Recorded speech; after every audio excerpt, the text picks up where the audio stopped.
What's on, ladies and gentlemen? My name's Ross, I like games, and today it's time to take a look at the top 10 most valuable leader cards in the One Piece TCG.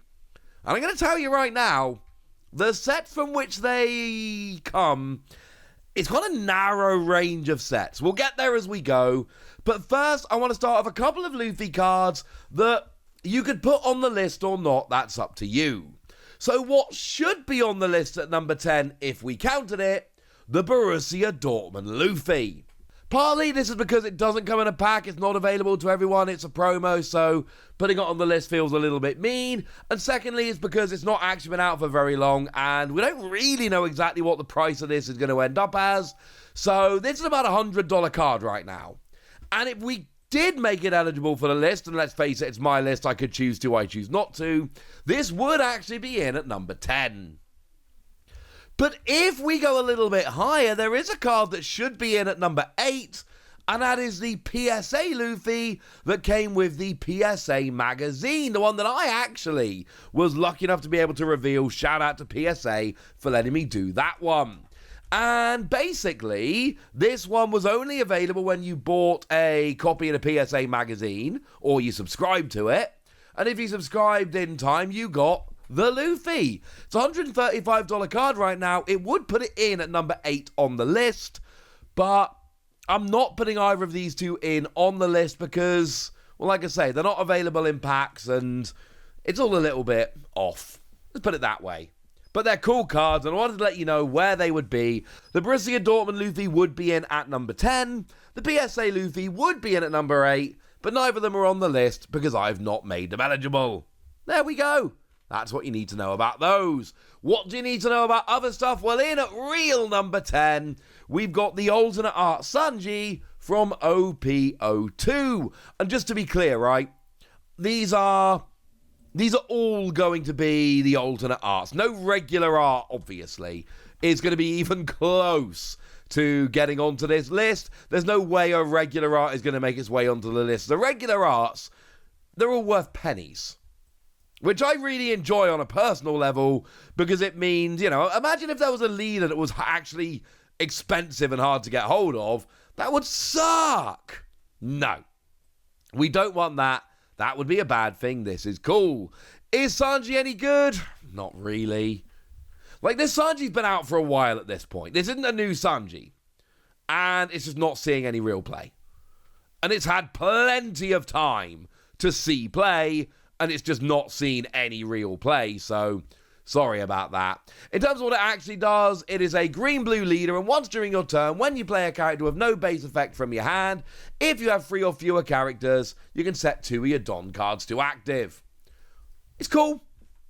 It's not a terrible leader. I could absolutely see a situation where it would see play, but right now, it's not seeing play. It doesn't make the list.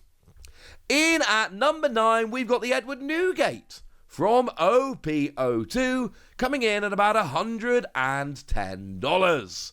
And remember, there was a time when Newgate was so good, it literally got banned. Not figuratively, literally got banned. At the end of your turn, you add a card from the top of your life cards to your hand, which is a downside with the whole, you know, getting closer to losing the game, but you do at least get card advantage, which is not nothing. But then also, we've got 6,000 power and 6 life.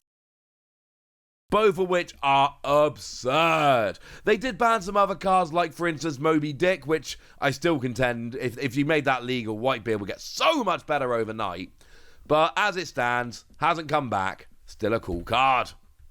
In at number 8, we've got the Monkey to Garp from OP02 at about $130, and you might be starting to see a little bit of a pattern here. So far, 10, 9, and 8, they've all been from OP02. But the Garp, again, it's not a playable leader.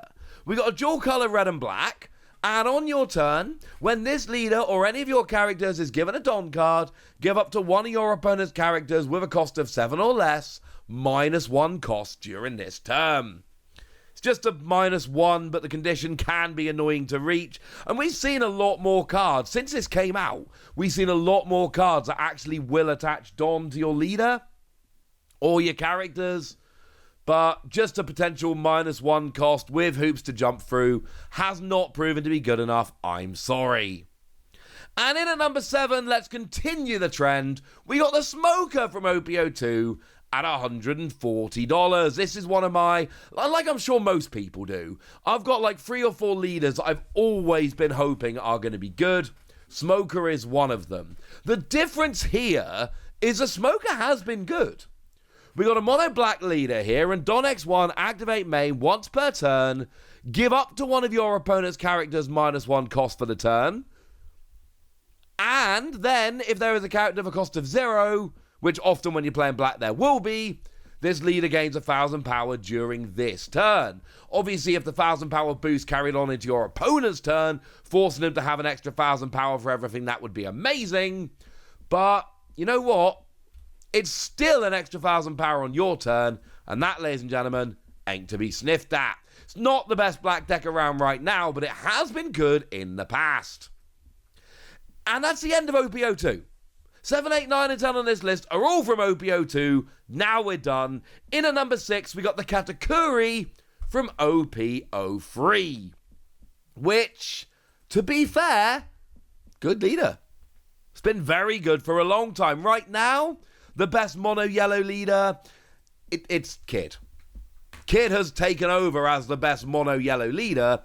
But make no mistake about it, this has been a very good card for a very long time, and that's one of the reasons it gets on here. It's just the fact that it's been playable. It's also an older card coming from OPO3, and you may be starting to notice that a lot of these cards are from older sets. Now, the Katakuri here, mono yellow. Fun little side note, taking out starter decks, this is the first yellow leader, mono yellow leader, in the same way that the first mono black leader was Smoker, which I find kind of fun. But Don X1, when attacking, look it up to 1 card from the top of yours or your opponent's life, put it at the top or bottom, and then give yourself a 1k boost. During the battle, but still. 1k boost, and you get to potentially help to stack yours or your opponent's life. That's a good thing. In at number 5, we've got the Don Quixote do Flamingo from OPO1, coming in at about $180. And this is a weird one, because this was great back when it came out.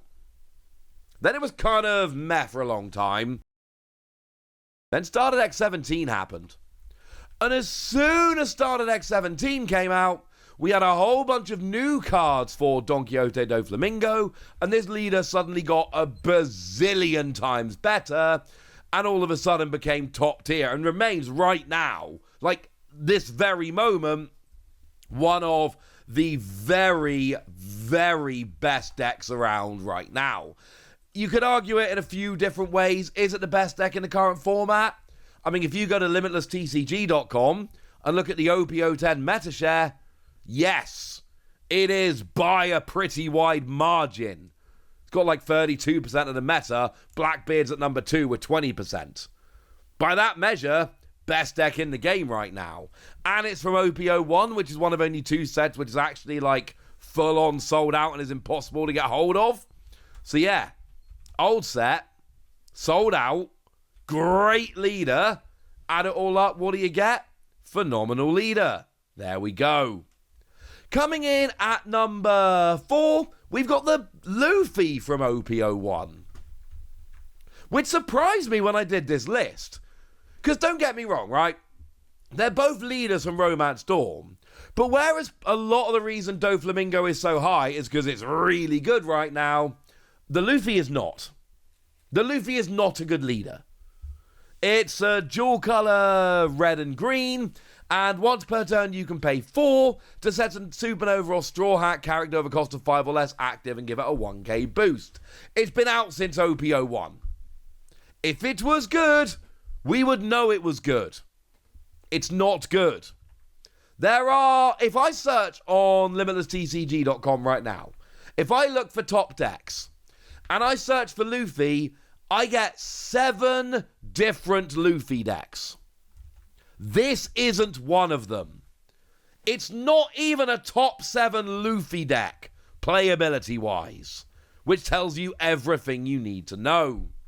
Why is it so high on this list? It's Luffy and it came from the first set, which is sold out. There we go. There's your answer. $220 as well. This one ain't cheap. A smidge higher, in at number 3, we got the Nami from OPO3 at $225. And this is a weird one, because right now, Nami's viable.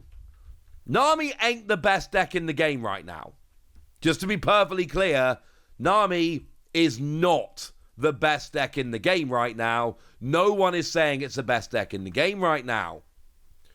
But it did get a top 4 finish in Paris last weekend. Javier Caro got 4th place with Nami. So it's absolutely viable. Not the best deck, but still absolutely viable. And then obviously it's Nami. You add that together, this is not surprising as a top 3 leader. What is more surprising, in at number 2, OPO1 Law at $275. And this one I don't really get. Not to be rude, ladies and gentlemen, but this one just seems off, to be honest with you. Hasn't had a major top cut since November in Utrecht. Hasn't had a major win since last July. Weirdly, also in Utrecht, which is kind of fun. But that was like 2 and 3 major sets ago, main sets ago. It's not that good anymore. And here's the thing, right? Yes, it's an OPO1 deck. But the thing is, it's not as popular a character as Luffy. I don't think Laura's as popular as Luffy. And it's not as good a deck as Doflamingo. So why is it so much higher than either of them? The answer is, I don't know. I don't think it should be. But in at number 1, we've got Red Zoro at $350. This is also from OPO1. So now comes the point where I can tell you the entire top 10 is from OPO1, 2, and 3. The closest we would get, going away from the top 3 sets, would be Sanji from Premium Booster 01 coming in at number 12. That would be the closest we'd get. Funnily enough, also Mono Red. But the whole top 11 are actually from OPO 1 to 3. If anyone wants to know what number 11 was, it's Crocodile. Yeah, that's right. Croc made it in there. That's kind of cool, right? That's not a playable card either. The Sanji is actually borderline playable. The Crocodile is not. Sorry if that breaks anyone's heart, but no. The Crocodile is not. So going back to this Zoro then, what have we got? It's from OPO 1. It's Zoro. It's very playable. It's very, very playable. This one had a couple of decent finishes last weekend in Peoria. Got 14th and 27th. Weekend before that, we had a 5th place finish in Pasadena. So make no mistake about it, this is really good. The Zoro is very, very good. Still not quite sure it should be this high, but, you know, there we are. By the way, I should mention, I didn't say it a second ago, let me mention it now. Remember, there are pre- and post-errata versions of the Trafalgar Law Leader. That will pop up the value of the card a little bit, don't get me wrong. And obviously, the pre-errata one will be a little more expensive. So, I should have mentioned that a minute ago. Let me go and mention it now. Zoro in at number 1. Should it really be that high? Probably not. But it is. And the real message here is, sets 1 to 3, these are all very expensive leaders. As soon as you get to set 4, things calm down and you're lovely. And we got these promo Luffy, which I'm not putting on the list, but they could be on there. There we go. That's what you need to know. And now it's over to you guys. Tell me what you think about all of these in the comment section. Go nuts! Be nice! And then make sure you like this video, subscribe to this channel, follow me on Twitter at The Wasi. That's where we talk about One Piece and a whole bunch of other card games. And please do consider checking out patreon.com/PTCG Radio, where you can support the channel, get some bonus podcasts, and all kinds of fun things. But by far the most important thing, as always, look after yourselves till next time, would ya? Thank you very much for watching. My name's Ross, and you've been watching Wasi Plays.